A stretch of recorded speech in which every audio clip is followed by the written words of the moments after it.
began loving music in high school. A friend had brought in a mix of British artists that I had never heard before in my life.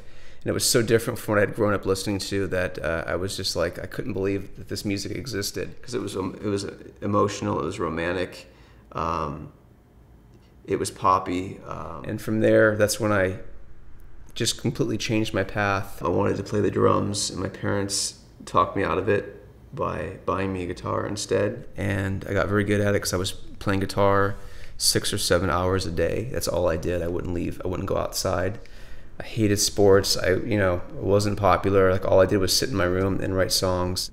I think my first performance playing in a band was probably around age 14 at a house party. There was never really any like one direction that I was playing in. It was just everyone contributing. So we had, some of the songs were like metal songs, some of them were pop songs. It wasn't very focused. I think we even played a Metallica cover that first show, which I don't think I've played or listened to the band since. But it's always been vocalists that have been my heroes. Inspired by artists that are very passionate with their music, that are more about writing songs versus a sound, and vocalists that have interesting voices that necessarily don't have to be traditionally beautiful voices. I usually find myself writing songs after watching a film, and it's always been that way.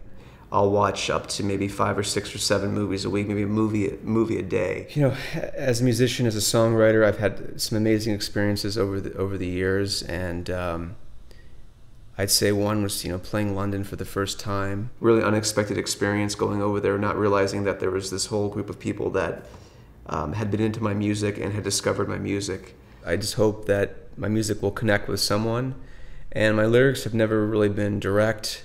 While they're very simple, or they're very hidden, and if it's something that is specific in my life that I'm writing about, I tend to hide. Generally expressing like emotion or sadness, loss in relationships. So I think on the surface my songs a lot of them may seem to be about love when really they're about something entirely different. I like the single Alone because it's stripped down, and it's not as big as the other songs I've written in the past. Lars Stalfers, who has worked with everyone from Mars Volta to Matt and Kim to the new Cold War Kids record, produced this single, and he just did a really good job of stripping it down, keeping it simple. I just wanted to kind of take it back a bit and have it be a little more subtle of a single. I think as the album progresses, there'll be more songs that have bigger choruses and that are more immediate, but we wanted to kind of lead off with something that was a little different than what we had done in the past.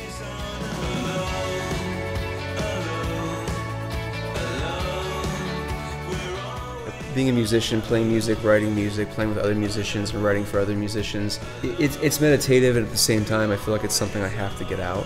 It's always been a compulsion. It's something I haven't been able to turn off.